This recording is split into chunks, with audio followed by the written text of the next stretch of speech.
This is Novel Marketing. I'm Thomas Umstattd Jr.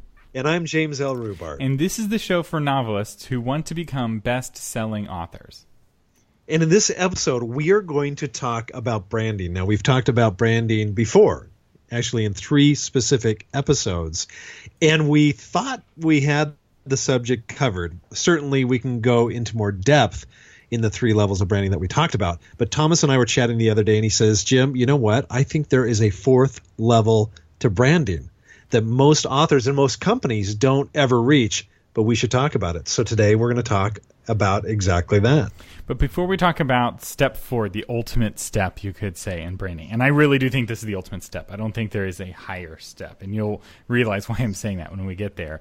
Let's quickly summarize the first 3 steps, and you can go back and listen to these on novelmarketing.com. Step 1 is look in the mirror. This is asking the question, who am I as an author? Who am I as a brand? And you can listen to that in episode 41. Yeah, step 2, which is in episode 42, if you want to go back and re-listen to it, is look at your readers. In other words, figure out who these readers are, what they're about, what they're like. And then the third step, which is in episode 43, is look through your readers back at yourself. This is asking the question, what do my readers say about me? And we thought this is the ultimate level because it's your readers talking about you, and what resonates with them about your brand is the most important thing. But there is actually an even more important thing. Say it ain't so. It is true. This 4th level is, we're calling this step 4, look in your reader's mirror. So kind of come Thomas, full I like circle. that. I like that look in your reader's mirror, but what exactly do you mean by that? So this is, if looking in your own mirror is asking, who am I? Looking in your reader's mirror is asking the question, what does this brand let me say about myself? Or what does this brand say about me if I'm a part of it?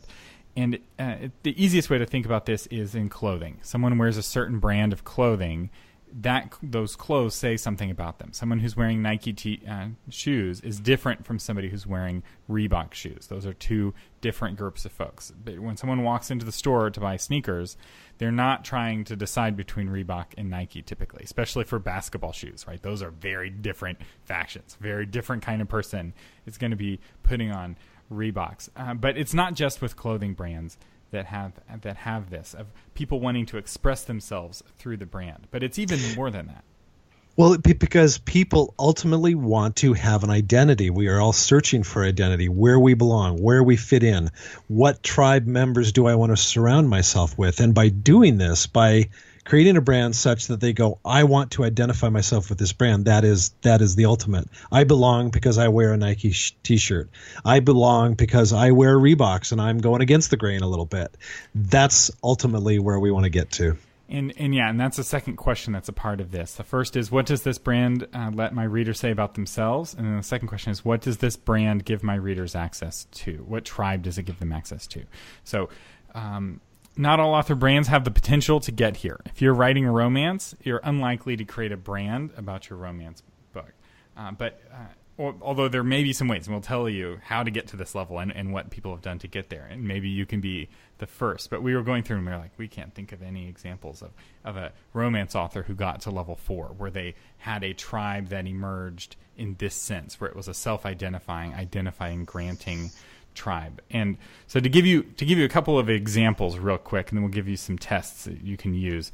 One example is the Bible, the best-selling book of all time. And you'd think that in marketing, like book marketing podcasts and books, people would talk about the Bible more. It's like, what is the Bible doing to cause it to be the number 1 best-selling book every single year for the last, 500 years, basically? It's like the printing press was invented to print the Bible.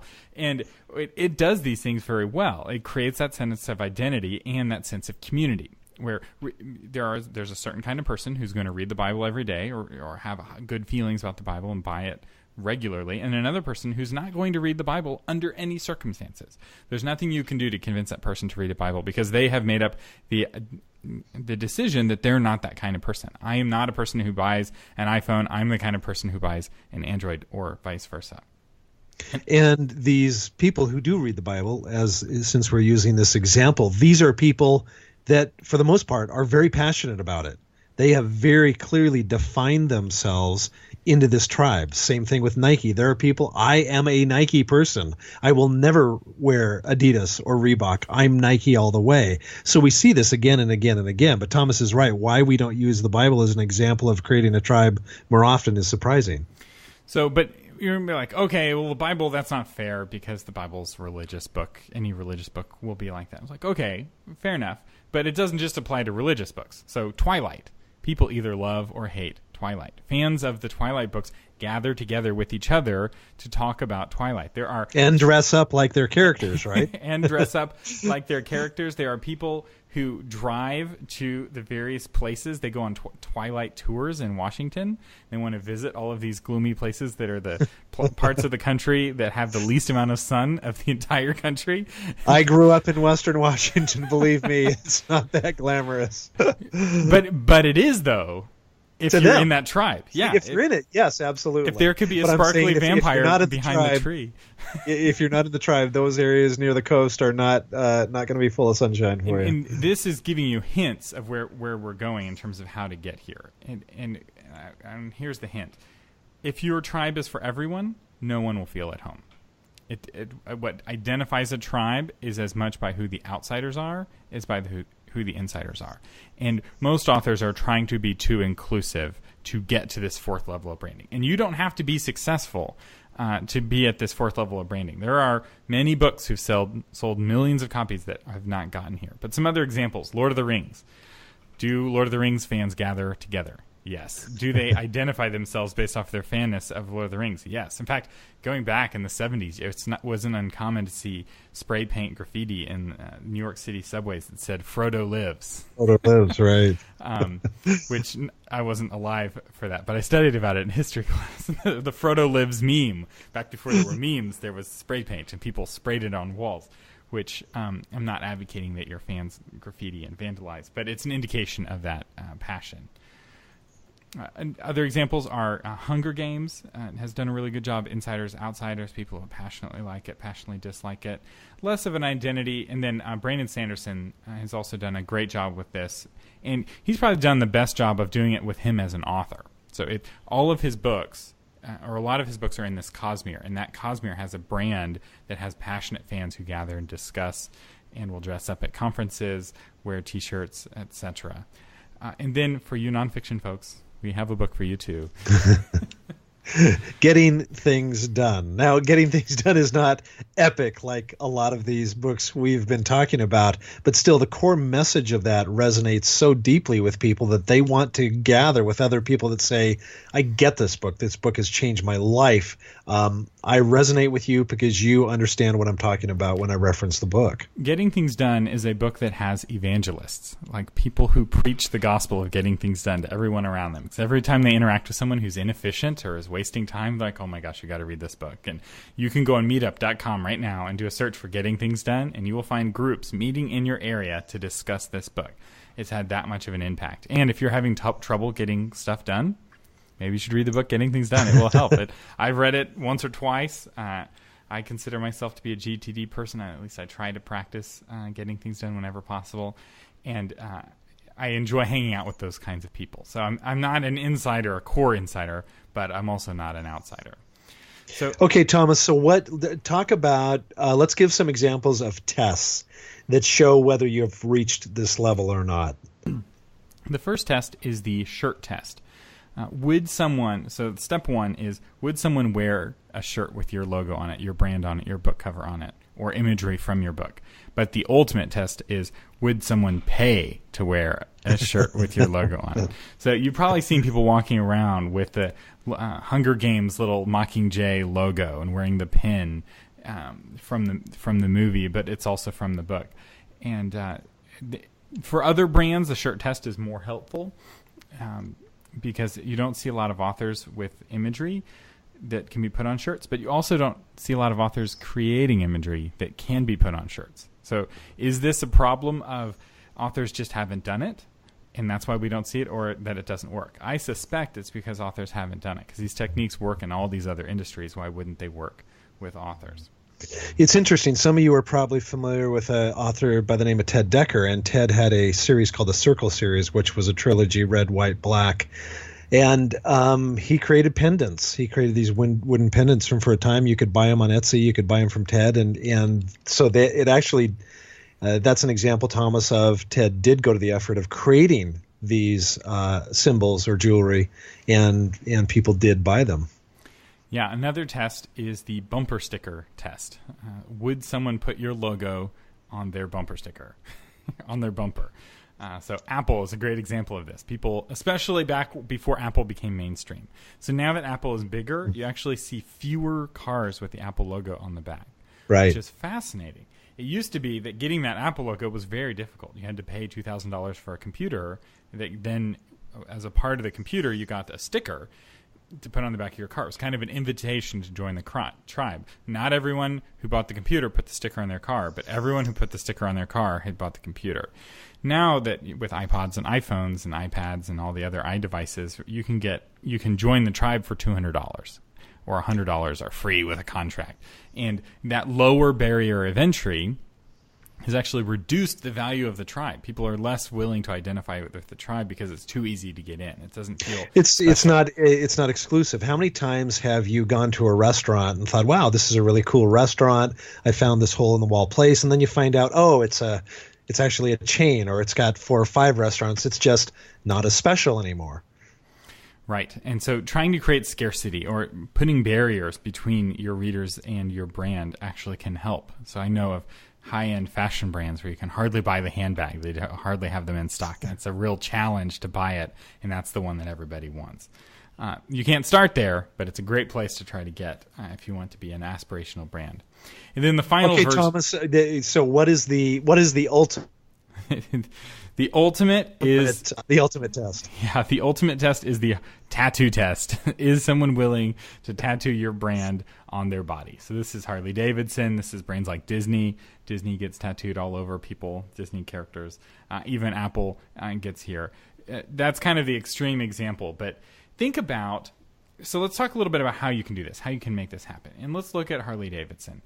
Why is it that Harley Davidson has such a passionate following when other motorcycle companies that make motorcycles that are just as good, and maybe Harley Davidsons are a little bit better, but they're not 30 times better. It's not like a Yamaha drives half the speed of a Harley Davidson or that it's twice as uncomfortable. In measurable ways, it's not that much better of a vehicle, and yet it has this passionate following. And part of the reason is that Harley Davidson has done a great job creating opportunities for Harley Davidson fans to gather with each other.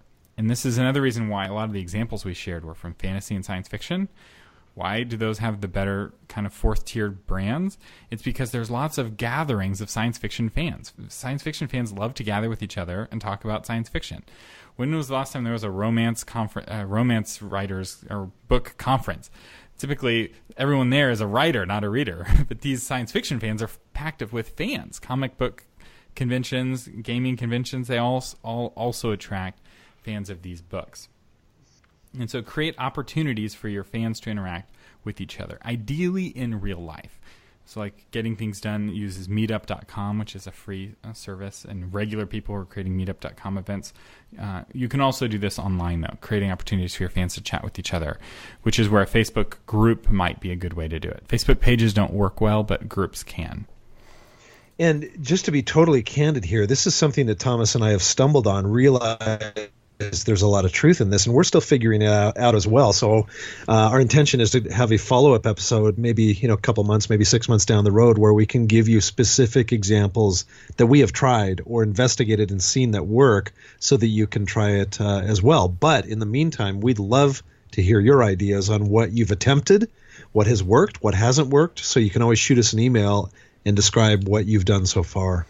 Yeah, in terms of how to do it, the 2 tips we have for you is to, 1, define outsiders and who is in and who is out. And then secondly, create opportunities for the people who are on the in to gather with each other. If you do those 2 things, you may find that you can emerge a tier 4 brand, which is incredibly powerful. We hope this has been helpful. Real quick. Some examples of books who've not done this. To Kill a Mockingbird. Sold 20 million copies, no tribe. You don't have to have a tribe to be successful. So don't feel like you have to do this. There are lots and lots of authors who've written excellent books. I think To Kill a Mockingbird was probably the best book of the 20th century. You can send hate mail to Thomas at thomasupset.com. But of all the books that came out in the 20th century, To Kill a Mockingbird, in my opinion, was the best. But it doesn't have a tribe. You don't see To Kill a Mockingbird fans gathering together. You don't see people tattooing mockingbirds on their shirts or on their bodies. It doesn't have that sense of identity, but it doesn't mean that it's not a good book. But if you do get to this level, you can sell tons of copies, even with a bad book like Twilight. What? Thomas, you're not putting that up next to... Oh, my God. Yeah. Wow. The hate mail's coming in now. Yeah. Send your hate mail too. Twilight wasn't terrible, but... was it really good enough to justify the tens of millions of copies that sold? I don't know. Maybe not. But what it did do, and what partly generated that, was that people saw the hubbub. They saw the haters and the inside folks and the controversy about Twilight, and it made them curious.